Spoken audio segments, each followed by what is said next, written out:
particulièrement en ce moment, ce début d'année 2021 qui commence un peu sur les chapeaux de roue.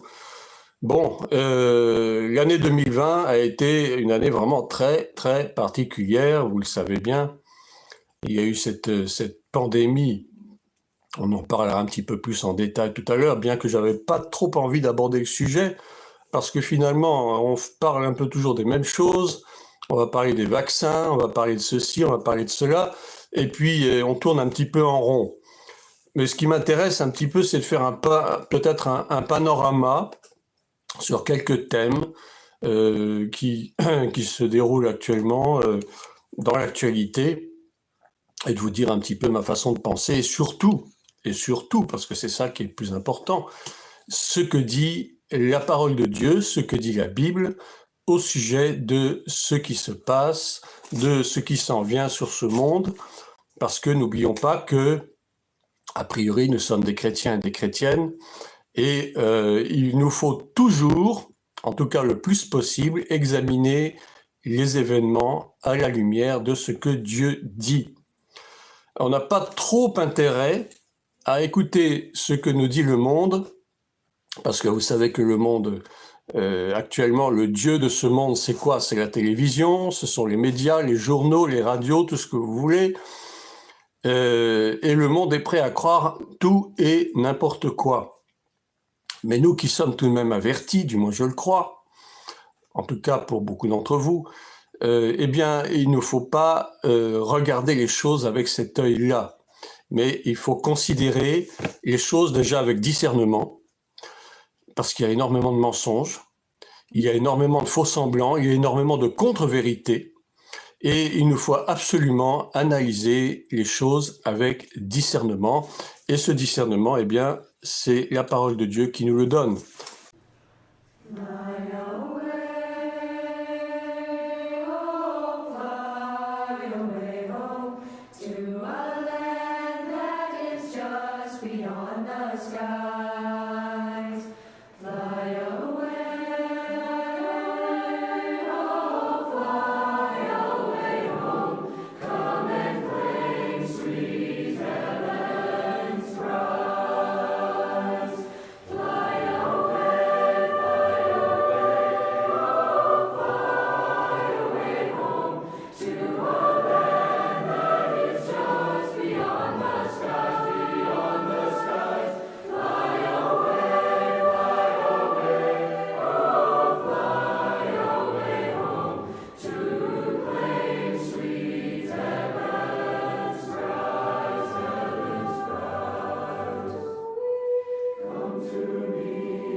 Nous le demandons en ton saint nom, Seigneur. Nous t'implorons.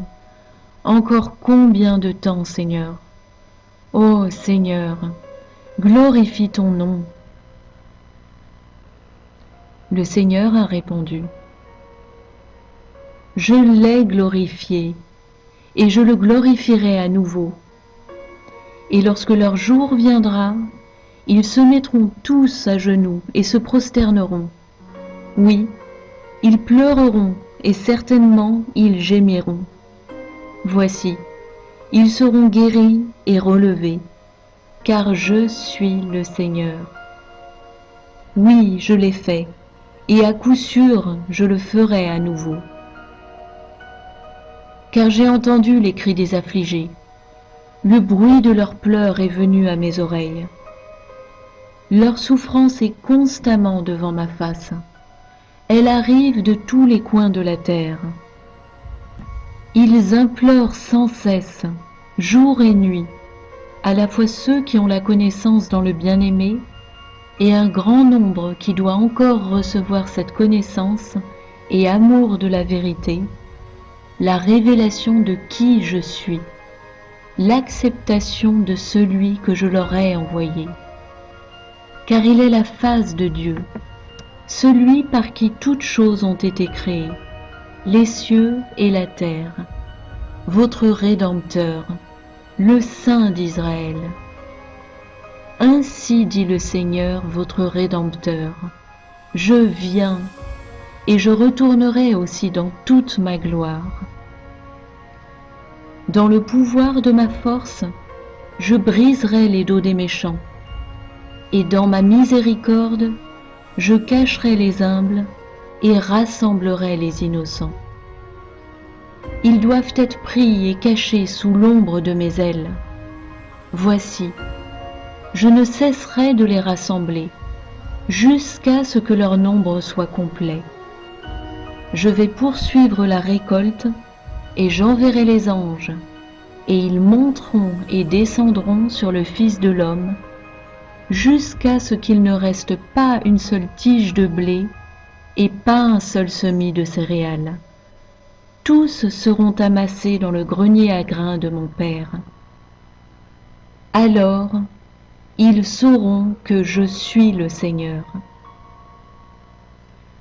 Ainsi dit le Seigneur, en aucun cas ce monde ne prévaudra, en aucun cas ces nations ne se maintiendront, toutes s'effondreront, toutes seront détruites, tout sera balayé. Je suis le Seigneur.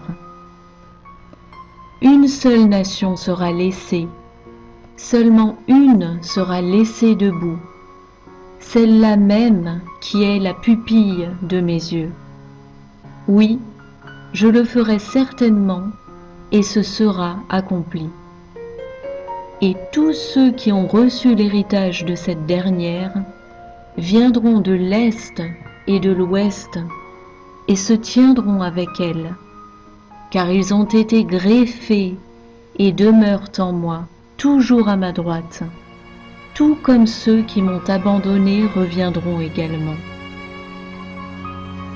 Car le jour arrive où je déverserai sur la maison de David et sur les habitants de Jérusalem l'esprit de grâce et de supplication, et ils reviendront quand ils me considéreront, quand ils regarderont celui qu'ils ont percé.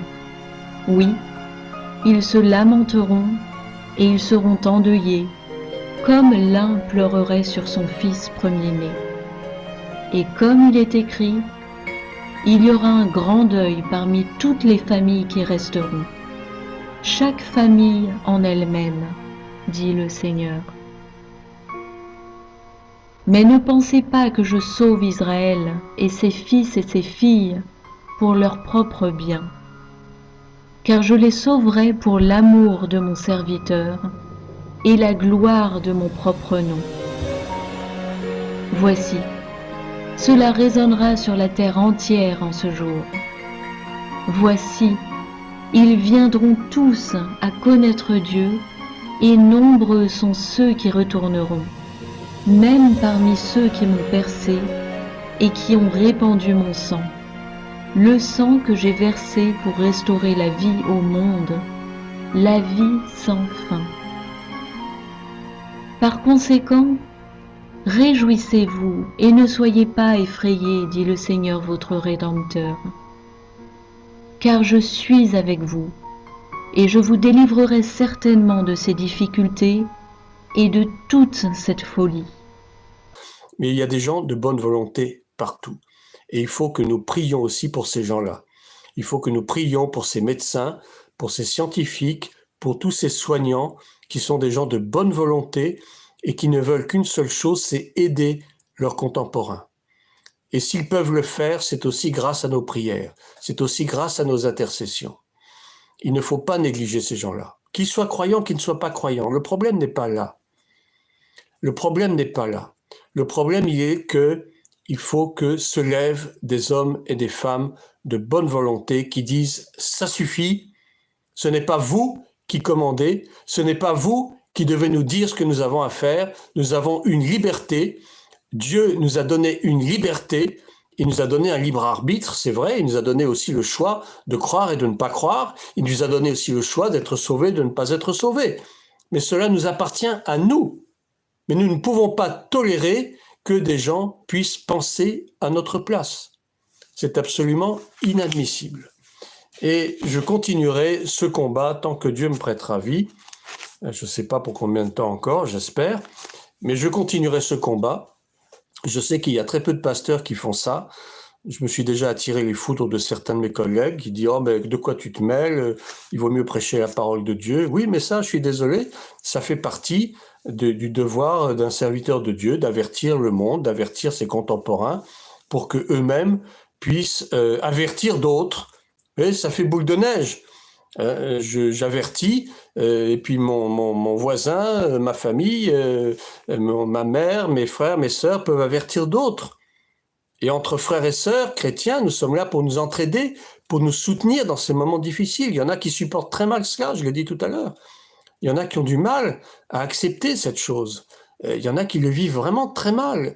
Et nous sommes là pour les aider à surmonter la peur, à surmonter l'angoisse. Il y a un manteau d'angoisse terrible qui tombe sur ce monde comme une chape de plomb. L'angoisse, la peur. Qu'allons-nous devenir? Qu'est-ce qu'on va faire de nous? Que vont devenir nos enfants? Alors il faut s'arrêter de faire des enfants, il faut s'arrêter de se marier. Non, pas du tout. Autant dire s'arrêter de vivre alors. Arrêtez-vous de manger, arrêtez-vous de dormir, arrêtez-vous de tout faire, arrêtez-vous de travailler. Non, Jésus n'a pas dit ça. Non, si vous voulez vous marier, mariez-vous, faites des enfants. De toute façon, si l'enlèvement arrive, ils seront enlevés, les premiers. Donc,